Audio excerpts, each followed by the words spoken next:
dari komunitas wartawan semua ini tidak ada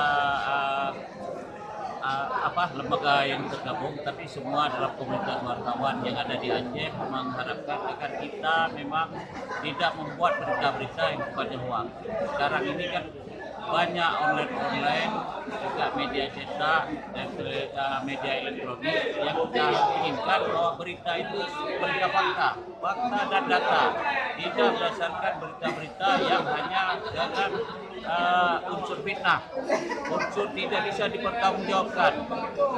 Sekarang ini kita mendukung upaya Polri, khususnya Polda Aceh dalam membuat menegakkan berita-berita yang fakta dan faktual.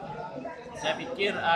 ini dengan adanya deklarasi ini kita harapkan juga ke depan